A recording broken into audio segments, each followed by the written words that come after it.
Being it is June. Oh, I'll start again. Good evening, everybody. It's June 13th. This is our regular Town of Rhinebeck Town Board meeting. Thanks for joining us. Would everybody please join me in the pledge?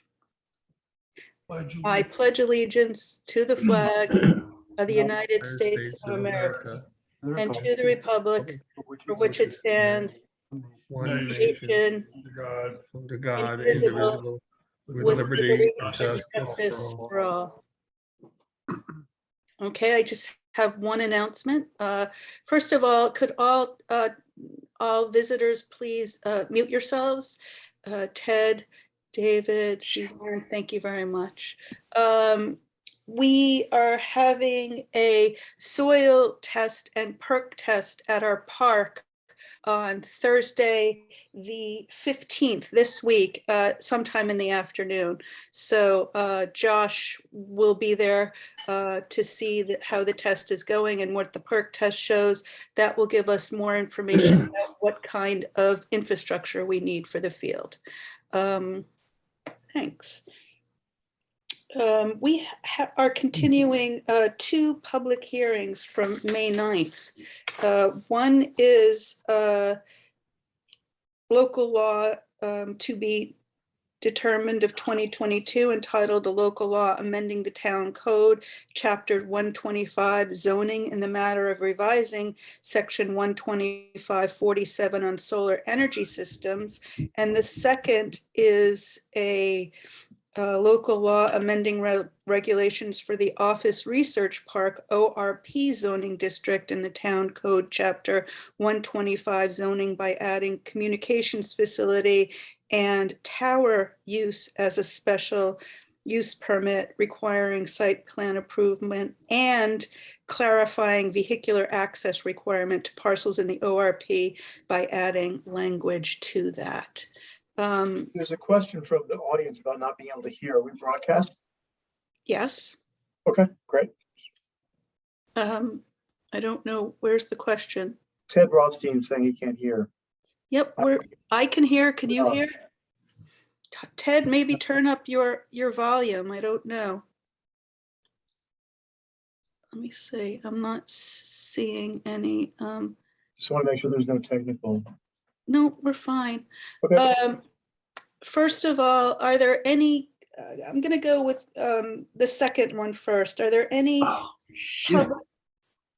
What? I'm sorry. Yeah, I just heard the S word. I'm going to go with the second public hearing first regarding the ORP. Are there any? We've had this open for, is this our third session, Joan? So we've had this open for third sessions. Are there any comments or questions from anyone in the public regarding the second public hearing for zoning regulations amendments for the ORP? Does anybody wish to comment on the ORP local law? Hearing nothing, I'd like to make a motion to close the public hearing comment for the zoning amendment to the ORP. May I have a second? Second. Thank you. All in favor of closing the public hearing comment for the ORP zoning law revision? Aye. Aye. Aye. It's unanimous. I'd like to go to the resolution for this then, if I may, which is, just give me a second here. No way, we can't. We have to go through the part 2 and 3 of the environmental assessment. But why don't we do that then, Warren? Yeah, maybe Jim could do that. Jim, would you mind just taking us through that?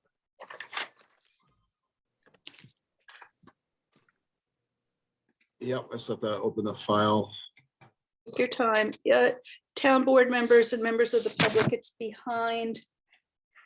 Joni, is it behind the notice or is it with the resolution? I think she sent that with Hold on, the Warren. packet. Warren, hold on, please. It's with the resolution. Thank you. So I wanted to get the resolution on the floor so we can do this, Warren. I'd like a motion for resolution. This is item number 16, resolution 2022-154, adopting local law 2 of 2022 to amend our ORP zoning. May I have a motion? Motion. Thank you, Chauncey. May I have a second? Second. Thank you, Josh. Okay, now we can go through all the stuff. Sorry, I'm still opening my file. so- Yeah, that's okay. And honestly, Yeah, this, sorry. we have, this is a big agenda tonight, a lot of papers. Where'd it go? Sleeping. Okay, here we go. Okay, sorry about that. So part 2, looking at the communication facility access regs, ORP standards. I took a look at this for you. Again, remember this is a zoning change. We're not actually putting a project on the ground or anything to that degree. My review of what is proposed based on what's written is I did not find that there would be any impact on land, that there was any proposed action that would involve construction on or physical alteration of the land surface of the proposed site. Again, this is zoning. That would be reviewed, I think, on a case-by-case basis with the project, if a project were to come in under the zoning. Number 2, impact on geological features. Again, I don't believe that the action will result directly in the modification or destruction of or inhibit access to any unique or unusual landforms. Item number 3, impact on surface water. That one's discussing whether or not the proposed action would affect one or more wetlands or other surface water bodies. Again, I don't believe the zoning would do that. It would be reviewed on a case-by-case basis by the planning board if something came before them. Same goes for impact on groundwater. Don't believe this action will this action will result in this action definitely won't result in new or additional use of groundwater. Don't believe it'll have the potential to introduce contaminants into the groundwater or the aquifer. Again, it would be reviewed on a case-by-case basis. Will it have an impact on flooding? Again, I don't believe the zoning will do that. I don't believe that it will have an impact on air and state regulated air emission source, which likely wouldn't come into play anyway. I don't believe the action will have a result on loss of flora or fauna that would not be adequately reviewed and addressed by the planning board if the project came in. Will the proposed action have an impact on agricultural resources? I don't believe that would be the case, that there would be a moderate to large impact. If there was, it would have to be mitigated as the project came through. Will there be an impact on the aesthetic resources? Will the land use of the proposed action be different from or in sharp contrast to current land use patterns? This is in the ORP. I don't believe that there would be any issues there.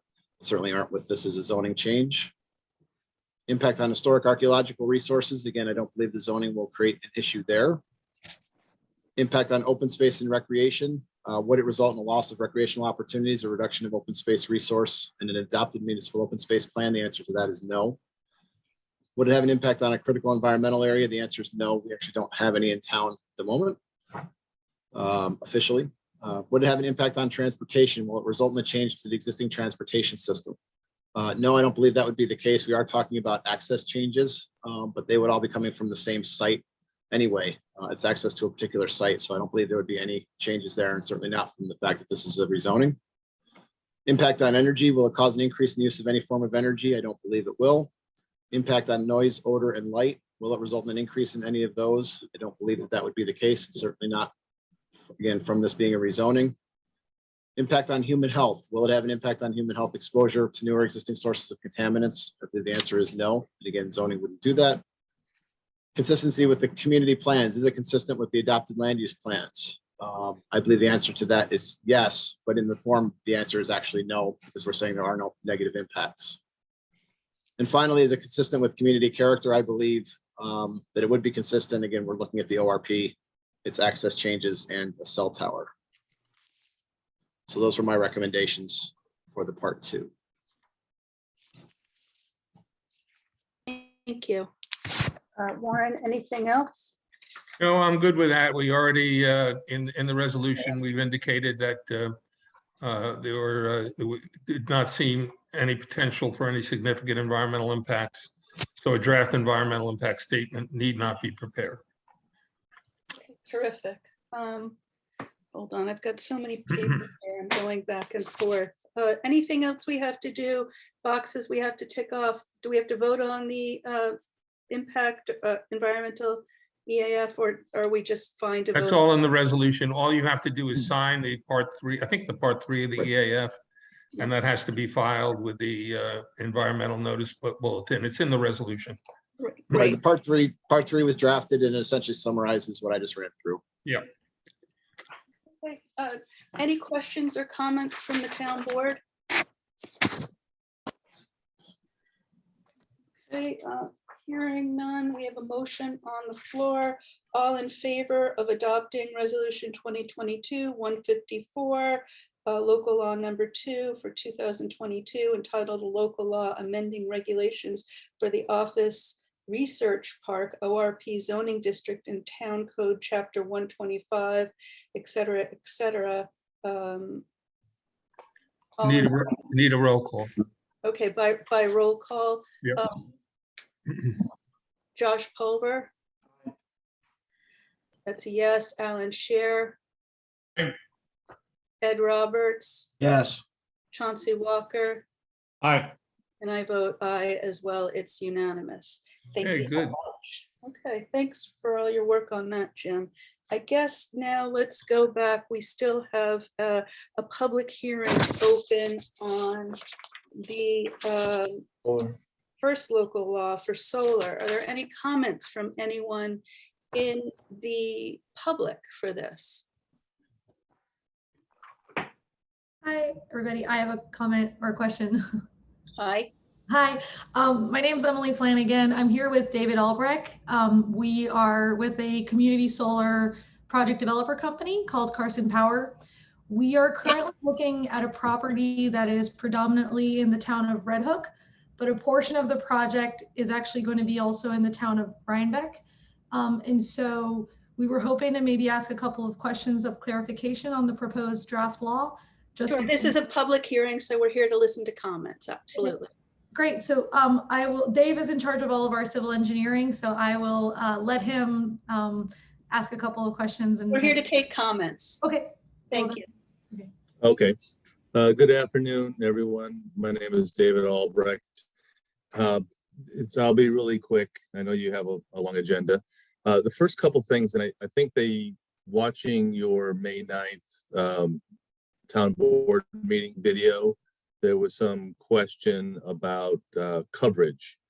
And one of our questions or thoughts is, I think it sounded like you guys were looking to clarify that as well. We understand that it's based on the size of the solar modules, which is fairly typical across, most of New England and New York.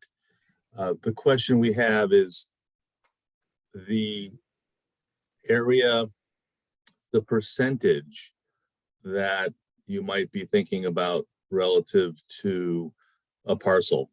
I think right now it refers to the maximum lot coverage of the zoning district and the bulk regulations. And as it currently stands, I was not able to locate a definite in the bulk standard table. I was not able to locate a maximum lot coverage. I was only able to see a minimum lot coverage title. So that's a clarification we'd be interested in understanding. Based on all the solar projects I've worked on over the last 10 years in New England and New York, we don't know if there's going to be further discussion, if this particular public hearing will be continued to another date, but we'd be very interested in working with you all on what is a feasible, if you want to have a maximum lot coverage number, what is a feasible number? And it's typically something in the order of 60 to 75% of a parcel.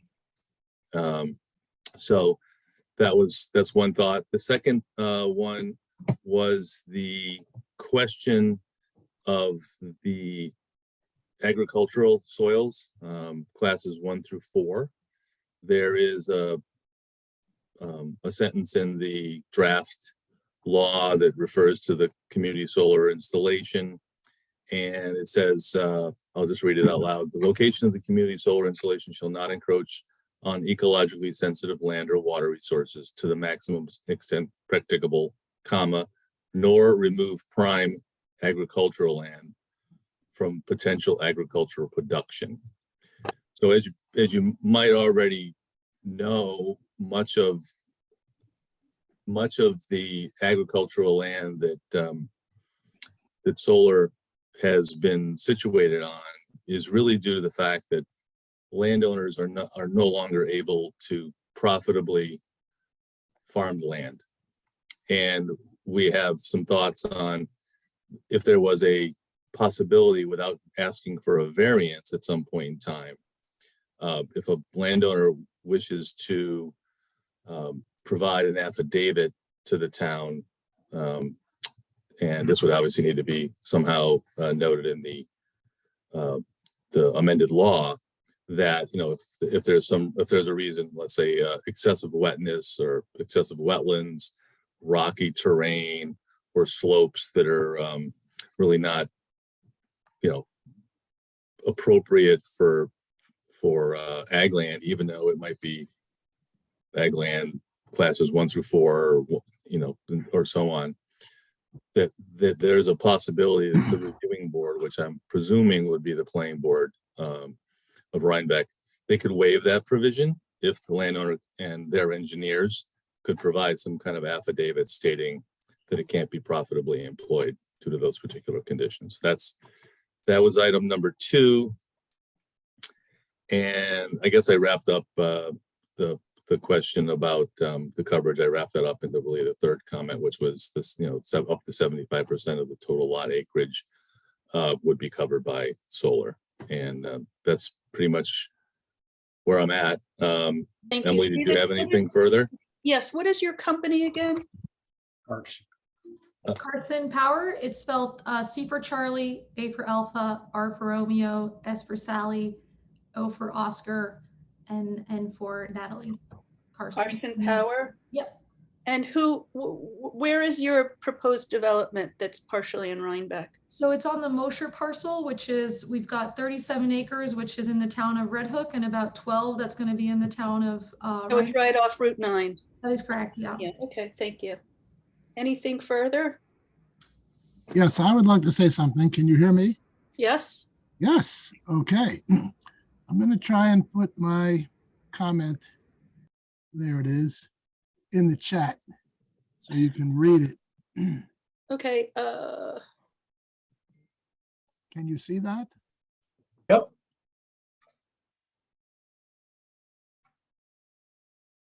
I think you should read it, Ted, for the public, because I don't believe that the chats are part of the Okay. meeting record.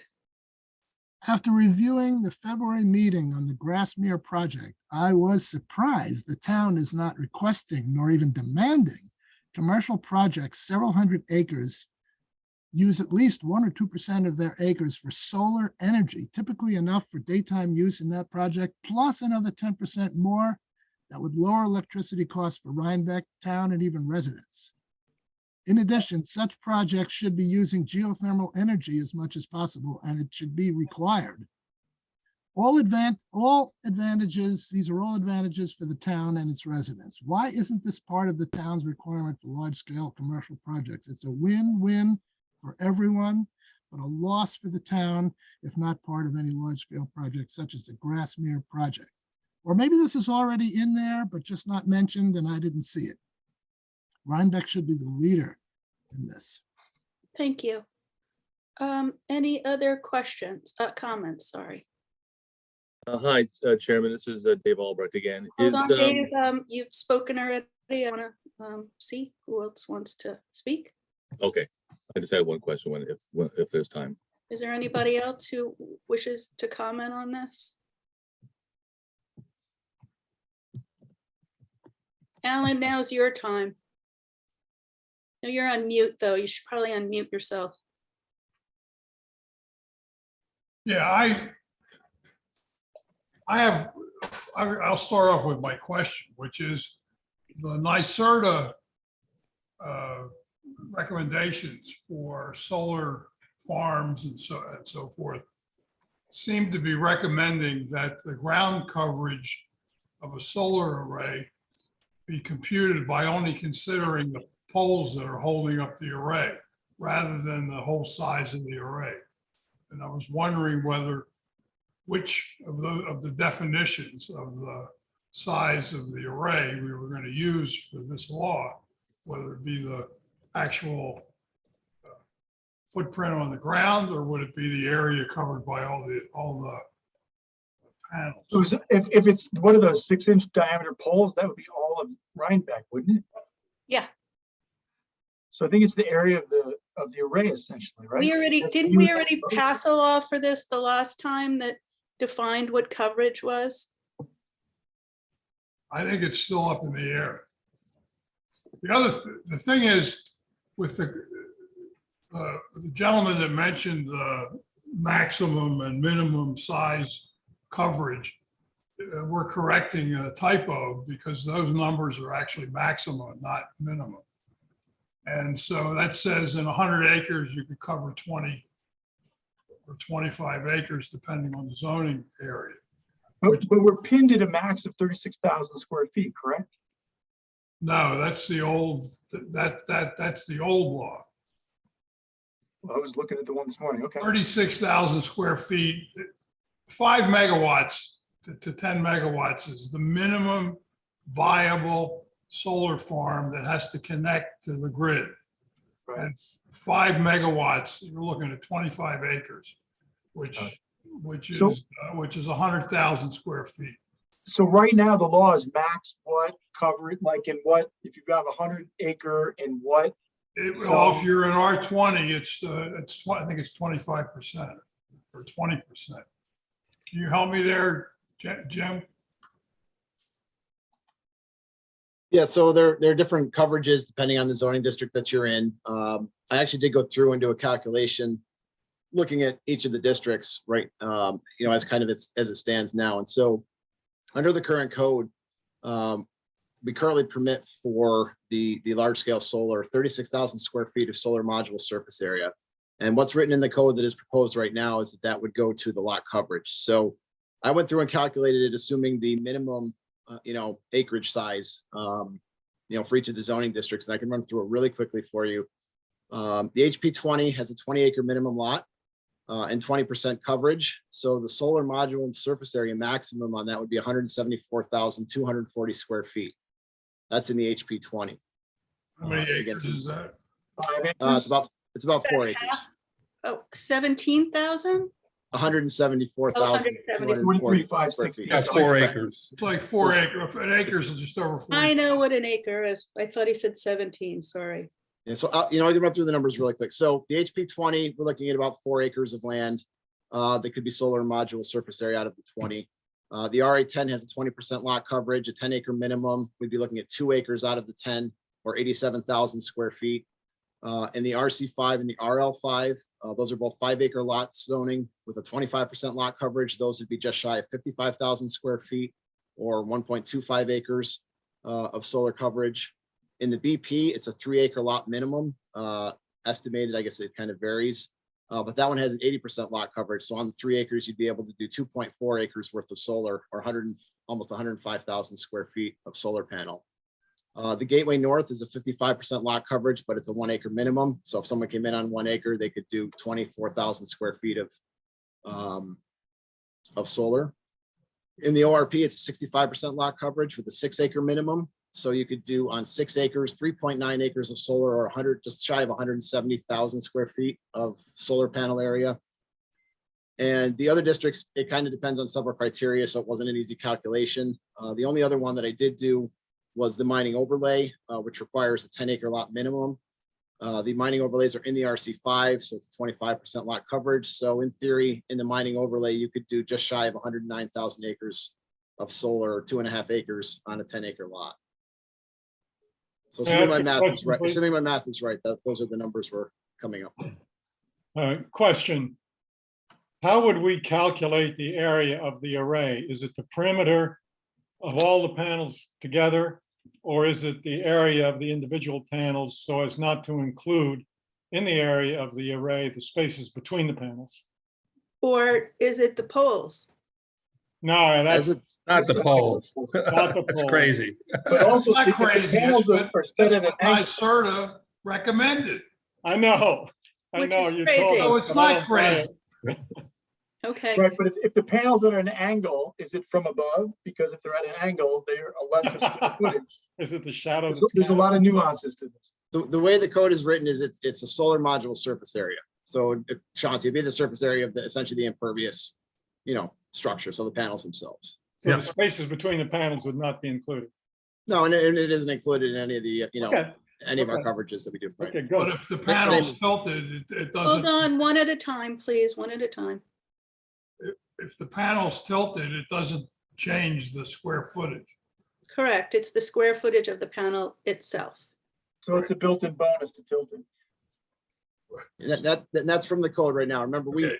we went in and added in criteria to permit community solar as a particular use by going in and utilizing the existing code that's there today. I can actually answer one of the earlier questions about ag soils. That requirement's in the code today. I didn't put that in there. So the ag soils requirement is what exists today. So we went in and added in criteria to specifically allow and permit community solar within the existing large scale solar regulations we have today. Well, I mean, my position is very Well, simple. Hold Between, on, are there any other comments or questions? I have one comment when you're ready for it. Go ahead, Chauncey. I've been thinking quite a lot today as I prepared for this meeting about the problem that Dave Aldrich referred to. And I think it is a real and legitimate problem. We have lots and lots of open land in the town that I imagine would fall within the prime farmland definition, on which there will never be another real crop. And those areas, it seems to me, should be considered for communal solar systems and perhaps other solar systems, because they're just sitting there forever. And I know it's nice in a rural sense, but they're not prime farmlands. As a farm boy, I can assure you that I'm right about that. and For whatever reason, no water, rocks, you got to be able to irrigate and use $100,000 tractors these days to farm in order to support your family. well, as I said last meeting, between the view shed requirements, the setback requirements, the fact that it can only be there for 20 years, the fact that we have coverage restrictions, and the fact that we have height restrictions, in my opinion, there is no place in the town of Rhinebeck that will be qualified for a practical solar array. And so this law does nothing. Yeah, I get that I'm aligned with that, but the other thing too is, are we legislating to the market? Or are we legislating to what is marketable here? I think that's sort of the question. Well, I mean, do we Hold want to on, have? Alan, hold on. What do you mean by that, Josh? Well, if 10,000 square feet, if 25 megawatts, if that's the minimum that is allowable or at least marketable in the world at the moment, is that what we're trying to attract? Or are we trying to attract something smaller and intimate? Because the basic research I've done, and it could be totally wrong, is that an acre will get you 90 houses fueled by community solar, financing and tax rebates aside, and also assuming a 485 watt per panel return, which is the middle. You do 425 watts or 550 based on current technology. So I don't know that we're legislating towards what is that market or our market. Are we trying to create a market? That's my point. A smaller market. No, what we're trying to do, I think, is to have practical community solar. And So you what's can't, definable? I'll define it. There's a fixed cost to a solar array that's different from having one in your backyard. You've got to be able to connect to the grid. And you've got to be able to connect to the grid in a way that carries enough power to make the array practical, because that's a fixed cost. And what I'm told is 5 megawatts is the minimum practical size of an array like that. It's not, it isn't on somebody's roof powering their house. This No, I is get that. put in, let me finish. This is power to be put into the grid, not power to power the house next door. And so 5 megawatts, you're looking at 5 acres, 25 acres of space to put it in. And, so that says you got to have 100 to 125 acres of land if you're limited to 25 or 20% coverage. But if we don't want 25 acres of solar farms somewhere. No, in no, Rhinebeck, that's not Well, the then idea. you don't want solar farms. So why are we even bothering? We already have solar farms. Jim, can I just pipe in on a couple of things? Jim, shouldn't we be correcting the maximum and minimum language? I thought we had addressed that before. That is something we need to do. Okay, so Absolutely. I think probably this law is a good place to do that, so maybe we should hold off passing the law tonight. that makes Um, sense. And I think the agricultural soil issue is a prime soil is a good issue. I've dealt with that before and many times, and you're right, Chauncey. It's an outmoded concept. And some towns have kind of skirted around that issue with solar farms, but I think that we should probably take a look at that and maybe consider liberalizing the language so they don't have to apply for a waiver, but that the planning board would have the option to waive the requirement Why on would a we want the case-by-case plan- basis. Why would we want the planning board to waive it? Why wouldn't we just want to embed it in our law? Because there may be cases where you do want to protect the prime soil, and maybe cases where you don't. So there's a certain amount of discretion, I think. So we should take a look at that maybe if we're going to amend the law. And Jim, where does the state statute preempt the local jurisdiction over these in terms of size? That's a good question. I know it's in the NYSERDA guidebook in terms of where those things happen. I'd have to look. I don't know off the top of my head, Warren. And I Okay, have it open. we I should have it double- open, but I'm not going to find it right now. We should double check that because there's a certain point of the size of a solar farm where it's preempted by state law. And there's a procedure in New York state law that governs the siting of these facilities. So we should probably just check to see where our jurisdiction over those cuts off. So maybe this holding off on passing the local law until we can take a look at some of those issues would make sense. Eleanor, you had something to say. You're on mute. You had a comment on the local law? I just wanted to comment about farmland. I think we should be careful about protecting our farmland.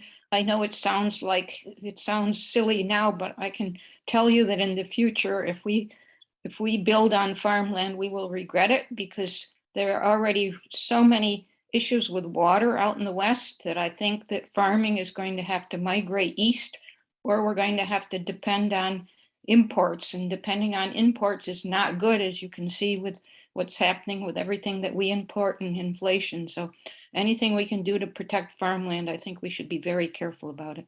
Yeah, we should look Thank into that, you. but just, Hold on. Thank you.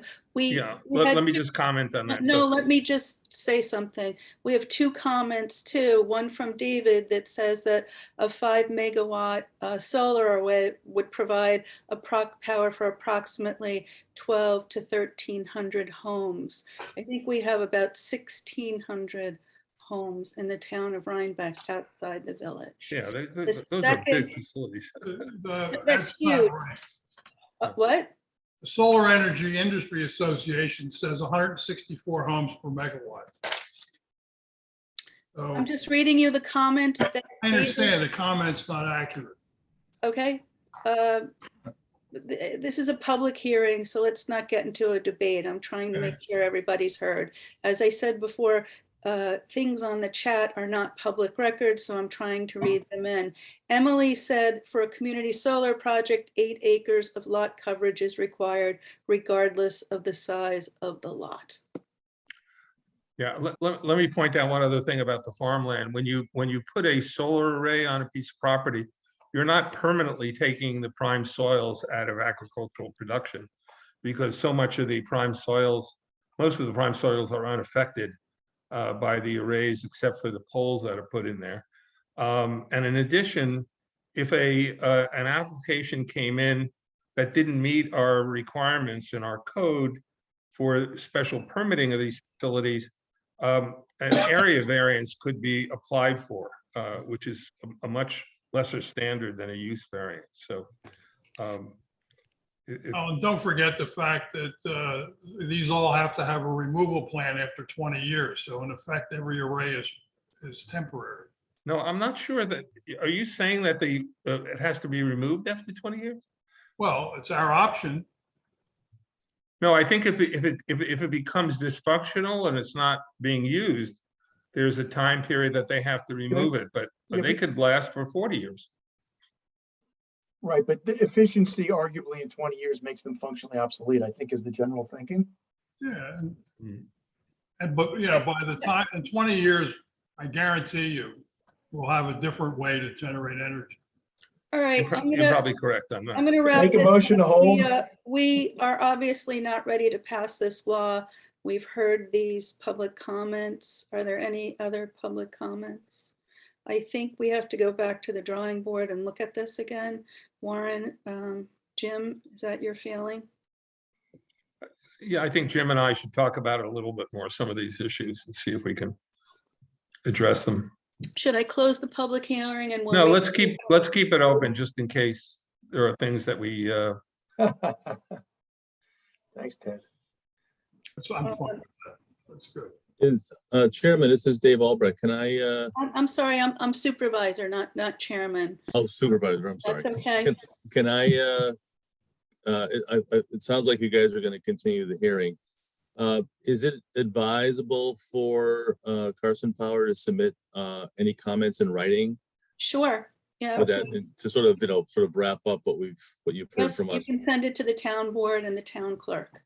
Okay, excellent. are you aware, by the way, if you're going to be citing a solar project in the town, that we have a pilot law? So. That's good to know. So I think one of the things that we would love to discuss with you guys, obviously, is because the parcel that we're looking at right now is between the town of Redwood and the town of Rhinebeck. How do we sort of navigate that pilot law? Yeah, I just want to put it on the public record that we've notified you that there is a pilot law in the town of Rhinebeck. We're required to do that once we become aware of an application, so. Sounds good. Great. We'll be there. I'll hold this open until our next meeting, and then we can always extend it, which is Monday, June 27th. I'm sorry, June what? 27th, in 2 weeks. And we can always re-extend if we're not ready. Okay, that sounds great. So we're going to hold this open and continue working on it. Thank you, everybody, for your comments. Elizabeth, Hi, Bill. hi. Could Mr. Albrecht and give us a spelling on his last name, please? Albrecht. I'm sorry. A-L. Albrecht, Albrecht. Okay, thanks. I did add it to my picture. Okay, so- thank you. Thank you. We've moved on from these two public hearings. The other thing we want to do, so we're tabling item number 15, 20, agenda 2022-153, Joni. What I'd like to do while we have Warren and Jim here is go to a discussion about short-term rentals. It's on our discussion area. If you just bear with me a second, I'm gonna dig out all my information from the back of this packet. We had tabled our short-term rental law during COVID because people were moving up here by the droves and into short-term rentals that were becoming, we just didn't want to create more chaos during a very chaotic time. And also people weren't coming to meetings. So we're picking it up again. For everyone, we've been getting literally 2 to 3 calls a day to our building department and zoning department, asking by realtors and people looking at houses here, saying that they're buying a house and they want to put in they want to do Airbnb. It's currently not allowed. It's currently illegal in the town. I've been working with Heather Lavarnway at the Dutchess County Department of Planning, just to get some preliminary numbers here. We don't have much historic information, but we do know that in 2021,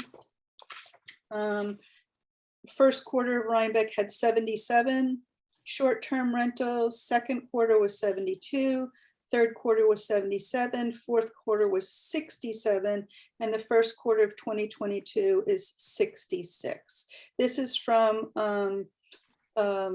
what is it called now? It's called, it's formerly host compliance now. Granicus. Thank you. And this is from Heather at Dutchess County Department of Planning. We know that in 2020, when the COVID started, a lot of short-term rentals came off the market and were rented for longer term. The other thing that I want to tell you that I've prepared here is our property classification summaries. And really, in the town of Rhinebeck, outside of the village, we have 1,365 one-family residences, 18 family residences with an apartment, 136 rural residences, which are homes on over 10 acres, 17 rural residences with ag, which is homes on 10 acres with ag exemptions, 21 estates, which are basically the rivers and anything over, I think, 50 acres, and 3 residential multiples and 81 multiple residences. So if you add those all together, we have about under 1,500 units that would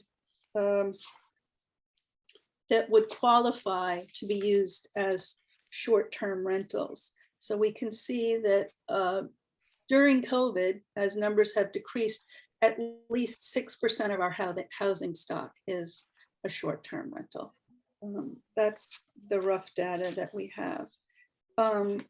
One question that I wanted to ask Warren was, in beginning to draft a law for short-term rentals, would we be allowed to allow short-term rentals for property classifications? I know we can go by zoning districts, but can we go by property classifications? Give me an example of what you mean. Well, like a 210 is a one-family residence. A 215 is a one-family residence with an accessory apartment. Could we create the zoning law to only allow specific property classifications to be allowed to Airbnb? Yeah, we probably could, as long as it's we have a rational basis for doing that. I asked the County Department of Planning. They thought it was a great idea, but did not know. As you know, we can specify which zones we'll let it in, but I want to know, can we, for instance, I don't know that we'd want to allow them in a 3-family residence because, you know, they're not owner occupied. It would be like allowing them in an apartment building. So I guess I'd like more information about that. Yeah, we could look into that. I don't see any reason why we couldn't do that. Okay, that's just an idea that I came up with. The other things that I just wanted to talk to about the board, you know, I put out here sort of, I had Jim enumerate all the things that we were considering so that this could be sort of considered a discussion as we go forward crafting the law. Of often our residents, you know, I just want to give everybody time to get up to speed. I think what we've decided that we want to do is sign up with Dutchess County for Granicus. That will help us track what goes on, but it will require more labor on our part. And I believe the county pays for up to $5,000 a year for that, which should cover us. We've talked about what zoning districts these should be in. Should they be in all zones or specific zones? And the other question I'd like to add is, can they be property classifications as well?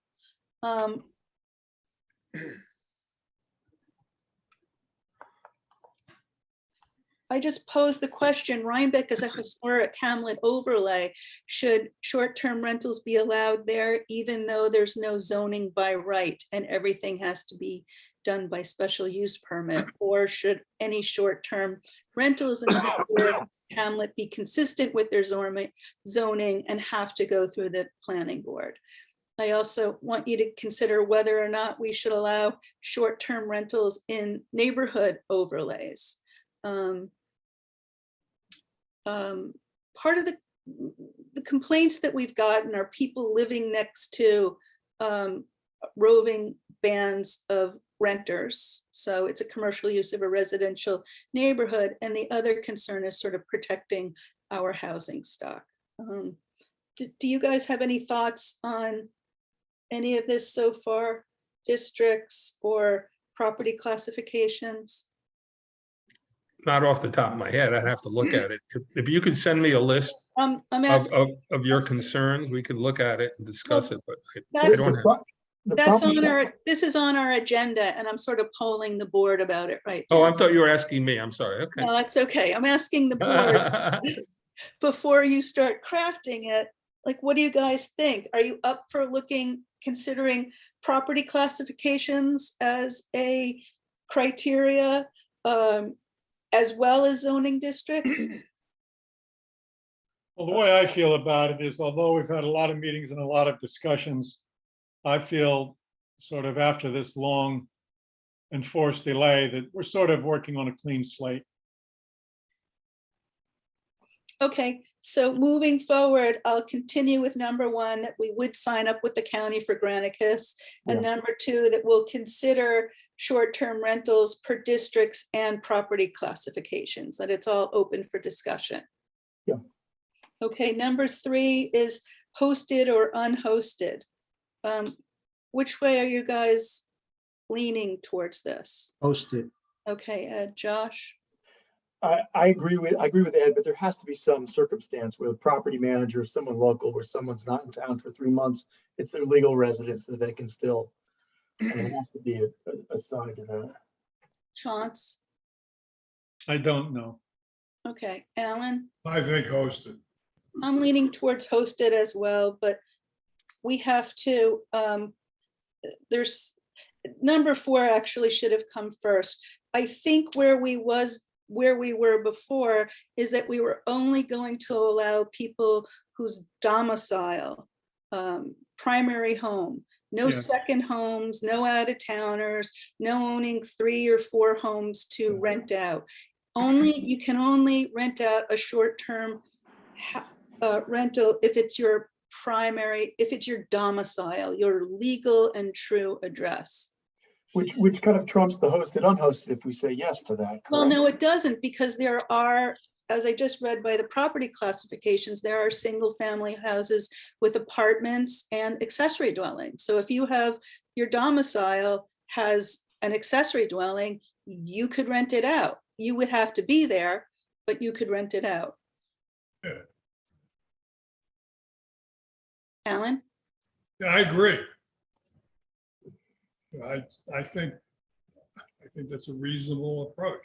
So everybody's still pretty much on board with only being able to rent out your domicile or your permanent residence? Yes. Okay, and do we also want to consider, since, it's your domicile and personal residence, according to tax code, you have to live there X amount of 9 months. time. What? It's 9 months, basically, right? I don't know. I don't know what the tax code says, and I don't know how we would define it. But would we allow someone with a primary domicile to rent out their primary domicile for a short-term rental for a fixed period of time? Are you guys interested in that? Or do you want to? Beyond 30 days? No, a short-term rental is anything under 30 days. Yeah, but you, So- I'm sorry. So say you lived in the town outside the village, Josh, and you and your family went to, I don't know, Mexico for 2 months. So that's a vacation rental by definition, I guess, basically. It's a short-term rental. A short-term rental is anything under 30 days. Okay. That's what this law is for. So say you lived in the village, town outside the village, and you and your family went away for 2 months every year to Mexico. Would we allow you to rent out your primary domicile for the 2 months you were away with a manager or, you know, whatever you call it? Well, Is that- wait. the That's not a answer is short-term clearly rental, yes. though. Yeah, pieces of the 2 months. Please, Pieces of the one 2 at a time. It's a short-term rental. If you said rent 30 it out, days. Not No. under Pieces 30 of the days. 2 months. pieces. Would we allow someone who was out of town for 4 months a year to rent out their primary abode as a short-term rental? Yes. Yes, So we'd like to consider that. yes. Chauncey, Don't know. Alan, More thought needs to be given, as far as I'm concerned. I Alan? don't have a problem with that. Okay, so we'll keep that on to be considered, and we just have to sort of,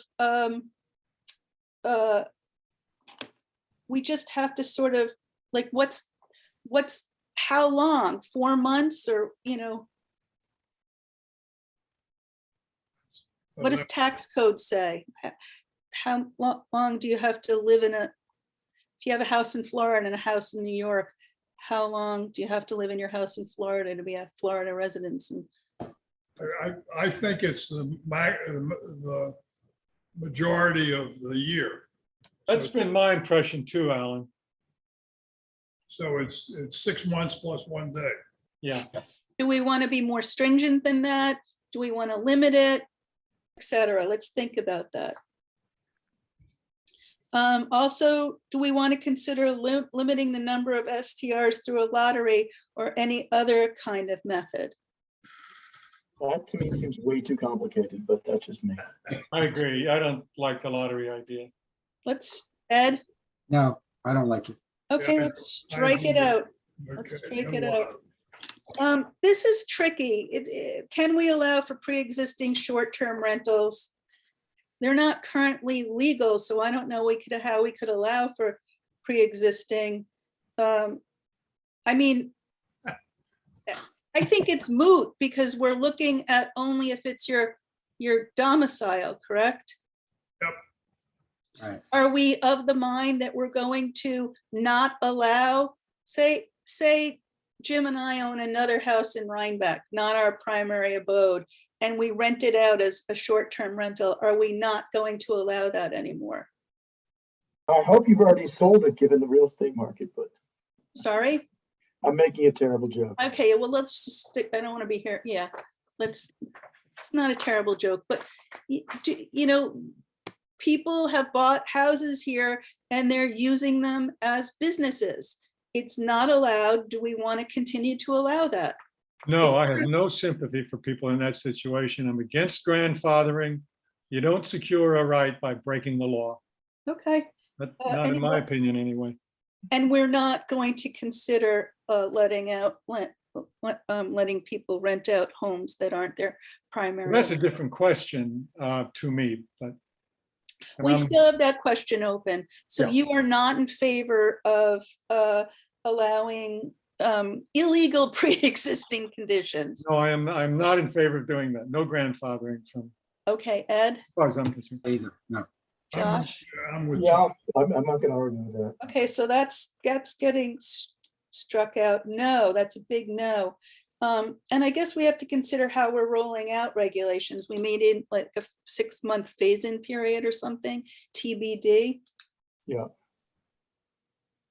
I guess we do want a permit for all of this, and Yes. I think the inspection process is critical. it has to be a site visit by the zoning administrator and the building inspector and a fire inspection. Yes. Okay.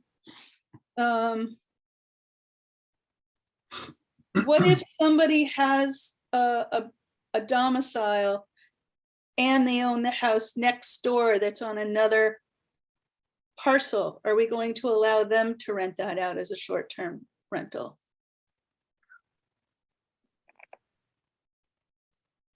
You mean rent both houses?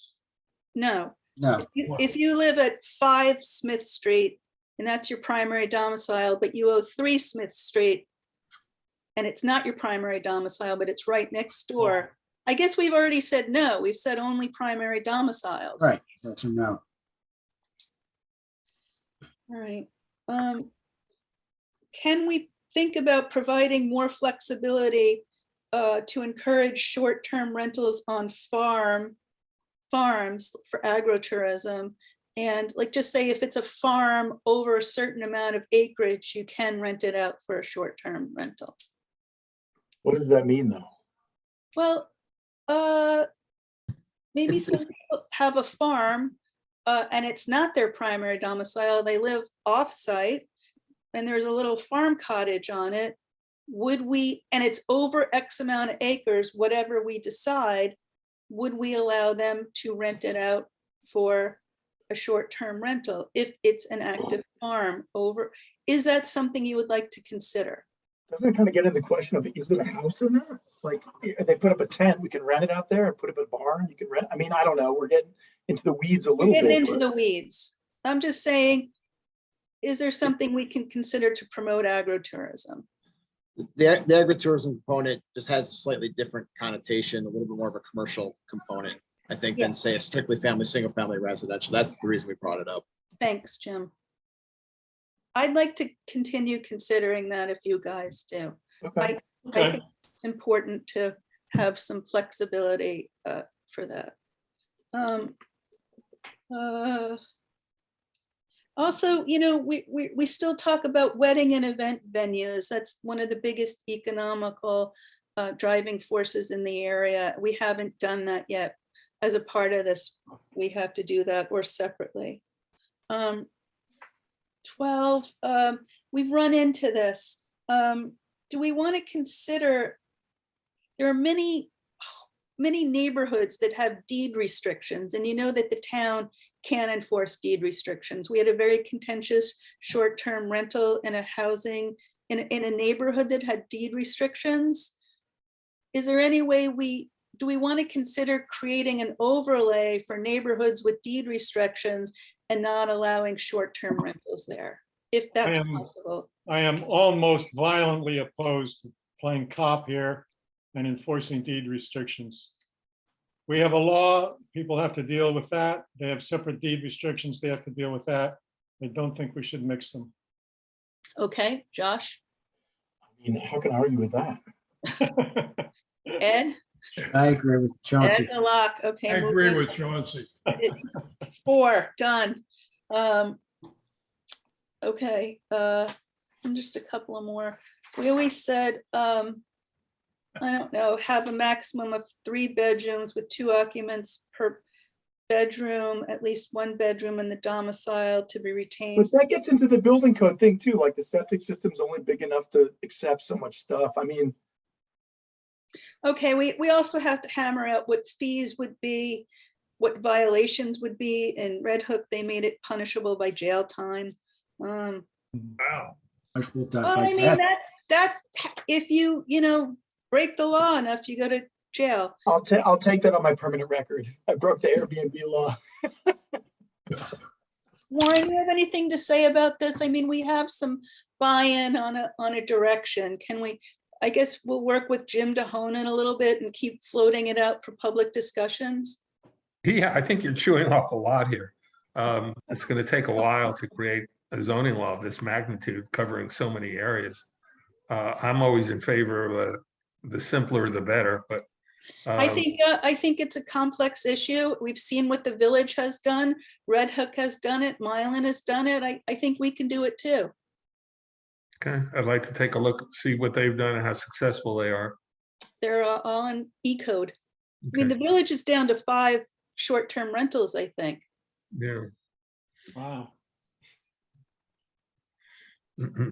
Any public comment or questions on short-term rentals. We're obviously going to be discussing this and moving ahead to craft a law, and we'll try and get more word out about it. Okay. Is there anything else on the agenda that we would like? I can't even find my agenda anymore. The agenda is so big. Is there anything else on here that we want Warren and Jim to stay for? I think we're good, right? I think we're good. Warren, thanks for coming. Feel better? My pleasure. Thanks, Good to Jim. see you, I'll be Warren. talking with you. Looks like Absolutely. we're going to be spending a lot of time together. We will have some talking to do. Bye. Are we going to Bye-bye. talk about noise ordinance and chainsaws? And Not on our, that's not on our agenda. Did you mean Okay. tonight or? yeah, so we can postpone it. Well, let's let Warren and Jim go, and then we'll continue with our meeting, and then we can discuss that at an appropriate, I'll add it on here. Yeah, if you want to do that at the next meeting, that's fine. We can go Okay, into. good All night. right. Warren. Good night, everybody. Thanks. All right. See you, Warren.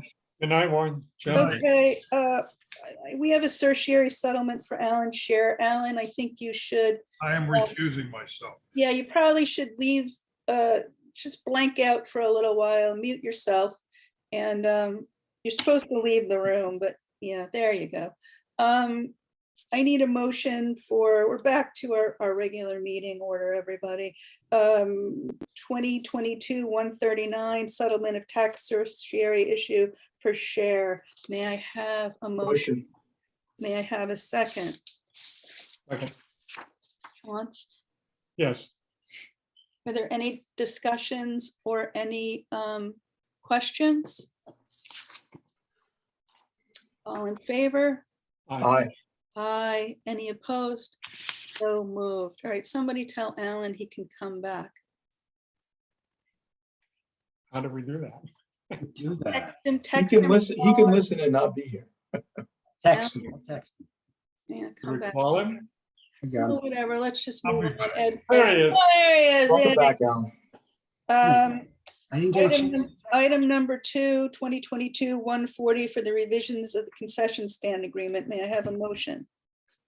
Motion. Thank you. May I have a second? Second. Thank you. Any discussion or questions? All in favor? Aye. Aye. Any opposed? It passes unanimously. I need a motion for 2022-141 extended hours for cemetery data entry with Pat Kuhn. I'll make a motion. Thank you, Ed. May I have a second? Second. Thanks. Are there any discussions or questions? All in favor? Aye. Aye. Any opposed? It passes unanimously. 2022-142 purchase and installation of kiosks at cemetery. May I have a motion? Motion. Any- Want to make that motion or shall I? Who's making the motion? I'll make the motion. I'll Thanks, second. Chauncey. I'll take Chauncey. And who's seconding? Alan. Thanks, Alan. Any discussion or questions? All in favor? Aye. Aye. Aye. Aye. Any opposed? So moved. 2022-143 Dutchess County Climate Smart Communities Grant Revision MOU. May I have a motion? Motion. Thanks. I have a second. Second. Thanks, Alan. Any discussion or questions? This is just Cappy finally coming through, correct? Yes, this That's is what I thought. a final, you never authorized me to sign it, so the Okay, county great. reminded us and Brad reminded us and Joan put it on the agenda. All in favor? Aye. Aye. Aye. Any opposed? Passes unanimously. I need a motion for 2022-144 for recreation program Aqua Zumba. Will somebody tell me? I'm sorry. I'll I wait. need a motion. Yeah, I'll make the motion. May I have a second? Second. Thanks. Chauncey, you Let's had a talk with question? Zumba. It's like exercise class in the pool. Oh, okay. It's Zumba underwater. Yes, it's like pickleball without racket. Everything's pickleball. Any further discussion or questions? But we're No. not striping it. That's right. Oh, no wow, stripes. Let's Ben. let's not pull the scab. Let's just move forward. All in favor? Aye. Aye. Aye. Any opposed? So moved. Resolution 2022-145, increase the pool petty cash. Inflation, Motion, please. motion. Thank you, Josh. May I have a second? Second, Thank you, Alan. Any discussion? I think they're going from 120 to 200. there you go. All in favor? Aye. Aye. Any opposed? So moved.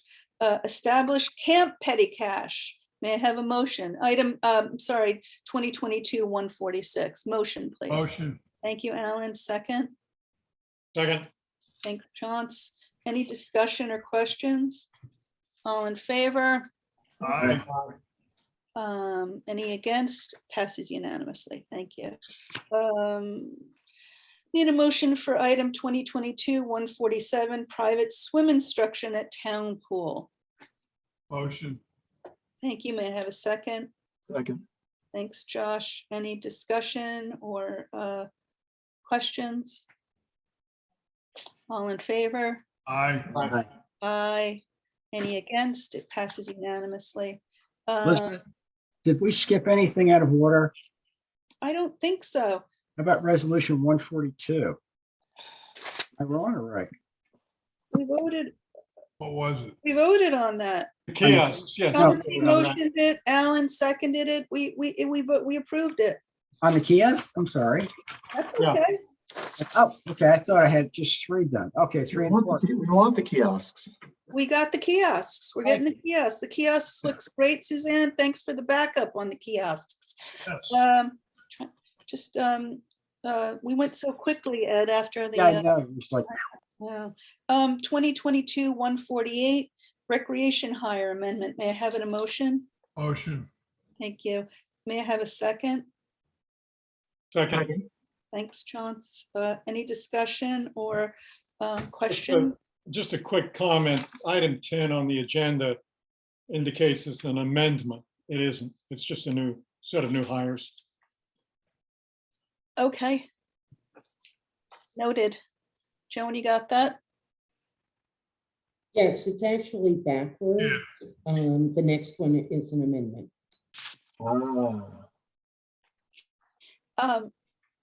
All in favor? aye. Aye. Any opposed? Passes unanimously. Item 11, 2022-149. May I have a motion? Motion. Thank you, Alan. May I And have, this is the amendment. we So, have to get it on the floor. May I have a second? Second. Thanks, Chauncey. yeah. Sorry, Alan, what? No, this is an amendment to some of the salaries. Right. Yeah. Any questions or further discussion? All in favor? Aye. Aye. Any opposed?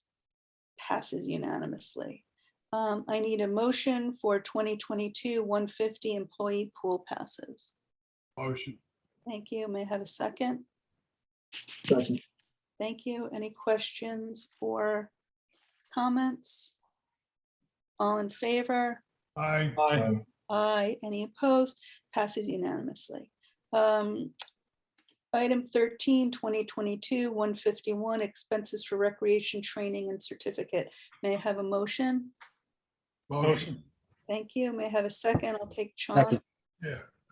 All in favor? Any questions or comments? no. Yeah, just to point out that the form of contract doesn't seem to have been attached. It's referenced twice as being attached, but at least it wasn't in the printed copy Joan made for me. I don't, It may be in your I computer. think we're just, I think this, I don't know that we need a contract because we're just reimbursing for their training up to a certain amount. So maybe we just, do we want to just delete the language attached form contract to be signed by the town and its summer staff? Joan? No, the contract is something that the rec director is going to come up with. And because this is based on, we are only reimbursing if the employee works the whole season. Yeah. So that has to be worked out with our rec director, and we've left that at her discretion to work that out with the employees to decide what their full season is, and then we reimburse. The reason why we're doing this is because we were paying for people's certification and they were only working 4 But weeks. that's fine. I would just take out the reference to an attached form because otherwise the resolution's inaccurate. Joan, is that okay with you?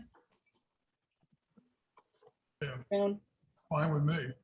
Yes, Joan, Yes. do you want us, I said Joan, do you want us to put anything in here to cover that since we're taking out attached form? Okay. All in favor? I, Any opposed? So moved unanimously. Item 2022-152 cemetery parking area upgrade. May I have a motion? motion. May I have a second? Second. Thanks. Is there any discussion? All in favor? Aye. Aye. Any opposed? So moved. Okay, we're good on 15 and 16. I'll make a motion for our preliminary accounts payable abstracts 150.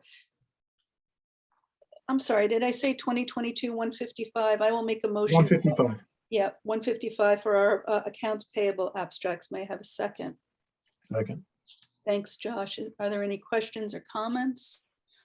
All in favor? Aye. Aye. Any opposed? Passes unanimously. I'll make a motion for 2022-156 for our capital projects abstracts. May I have a second? Second. Thanks, Josh. Are there any questions or comments? All in favor? Aye. Aye. Aye. Passes unanimously. We have, is there any new business before the board? Does anybody have anything that he wants to bring up? I don't have really new business, but I do just want to call your attention to a problem. We have been told, and we are telling people, that our tennis / pickleball courts are to be resurfaced in July. Ed and I have been battering at Field Turf to get us a contract. We can't get the buggers to send us a contract. So I don't know why we can count on them to do the work in July if we can't even get a contract out of them. They said If there's a anybody big- has pull with them, pull. Yeah. Yeah, I'm aware of that. I think that again, this is a COVID and a backlog, and they're not sending us a contract. If we don't have a contract, we can't redo them. So we'll just Yeah. have to keep the public notice. Hopefully Okay, it I'll will keep come. on it. Do we I'll have keep on a backup that we want to go to, a backup, service provider, or, Not at this time, no. I mean, Just say the whole world is crazy right now. The whole And I mean, I don't want to blame them or accuse them, but I think it's par for the course. we may be waiting for a while. We're seeing what we're facing with our building the field with components not being very, readily available. So, We're doing the best we can. okay, thank you. Thank you, Chauncey. We'll keep nagging them.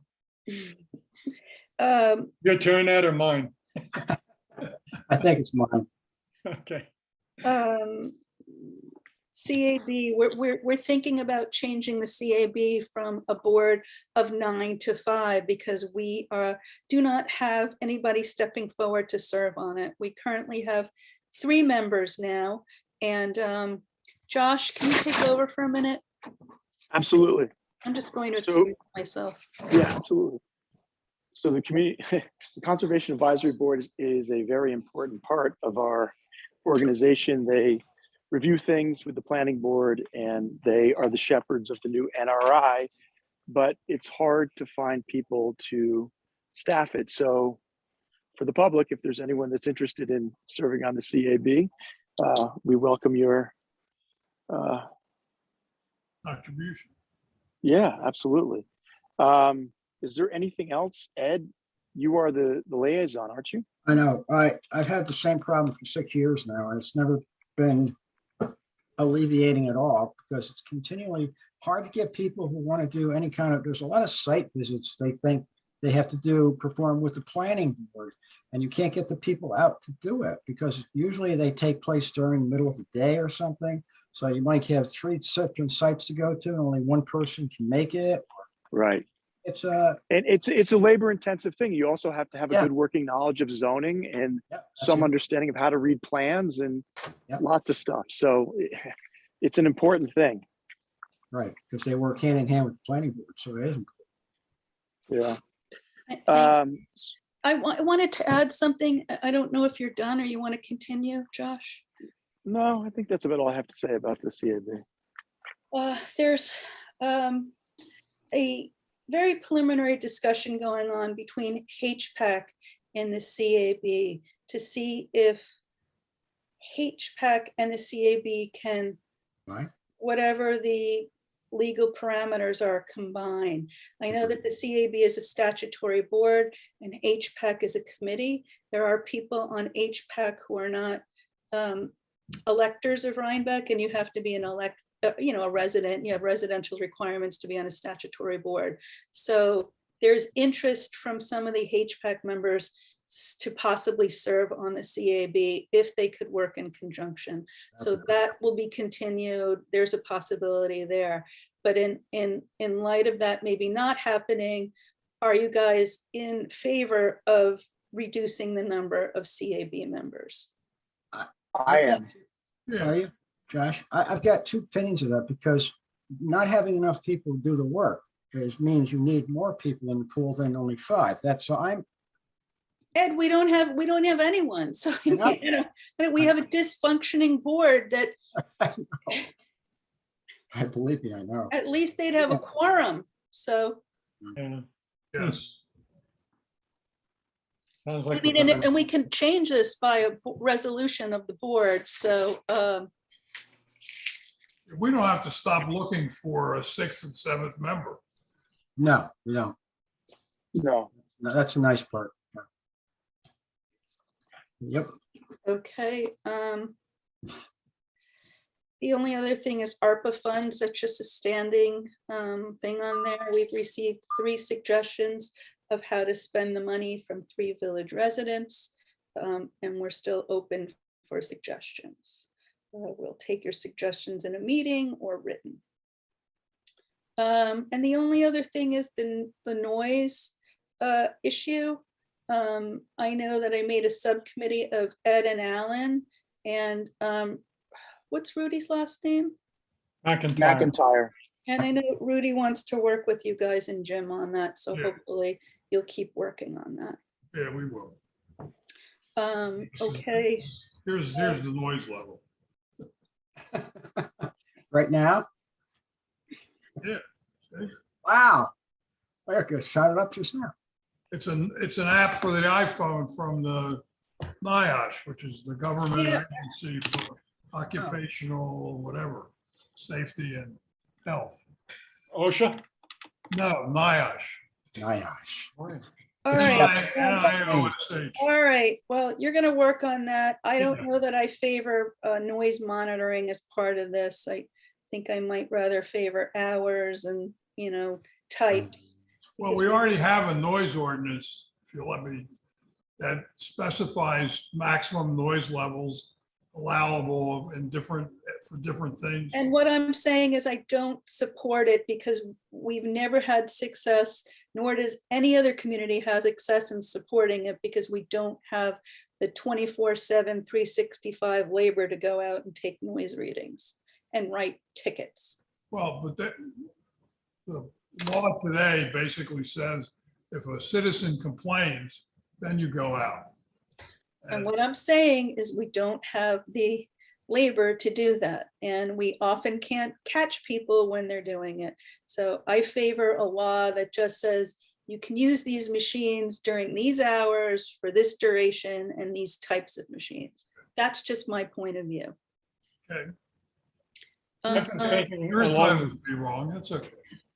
I've been thinking along the same line, Elizabeth, and I wonder if we take that approach, maybe we ought to ask Warren if we could have one set of permitted hours for somebody who is doing his own work on his own property, and a different set, whatever they might be, for professionals, for landscapers and Sure, other hirees.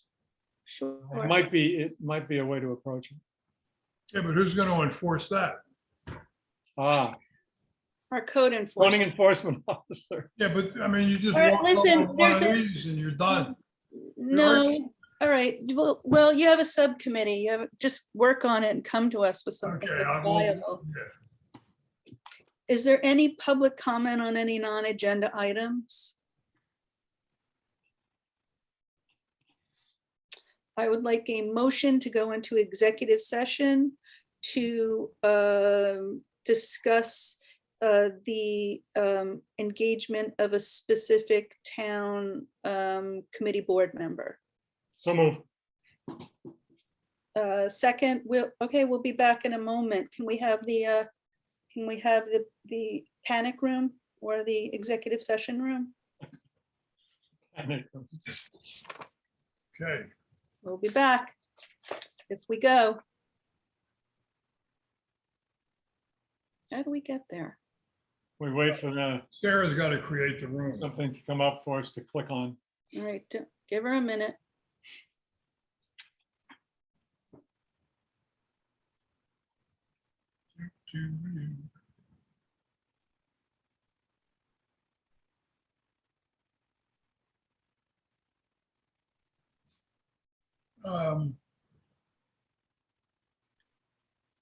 You want to make Alan Alan, if I make you a co-host, can you? Yeah, I can do it. Sarah, you want to make Alan a co-host and he can do it? I can't do that.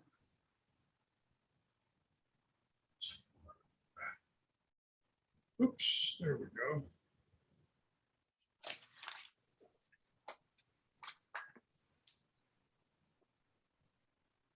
I don't.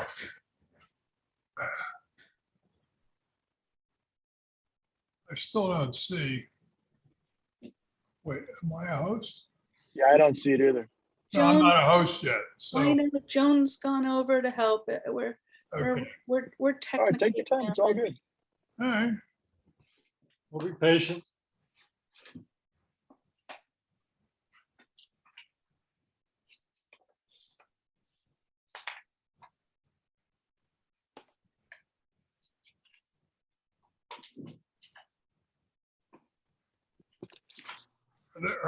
Is Joan still on? Oh, there's, She walked over, we think, to Sarah's desk to let me call. work with her to do it.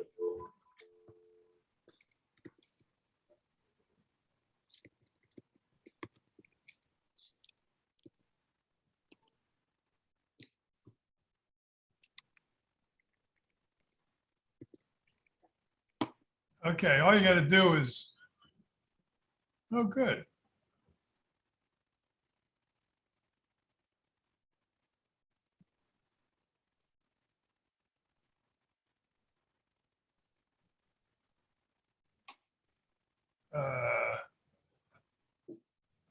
See anything.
Oh, That's my thing. Where's Joni? She there with, oh, there she is. Um, As if by magic.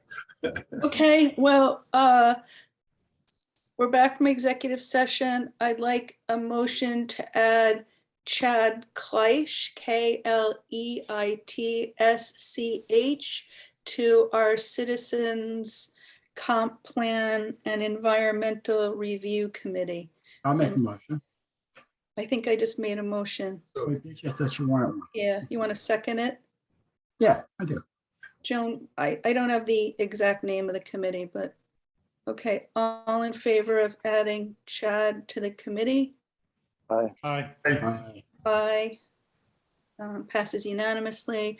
And this, with Sally Mazzarella's resignation, we are very sorry to see Sally go. She needs to put her energy elsewhere, to her family. And Sally's been an amazing volunteer to this community and is still working with us on developing the park.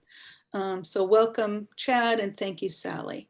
Anything else? Any other business before the town? Any other questions or comments? Okay, hearing nothing, I'd like to make a motion to adjourn. Second. Good night, everybody. Good night. Aye. Thank you. Good luck tomorrow. Oh, Josh, you lost the over under.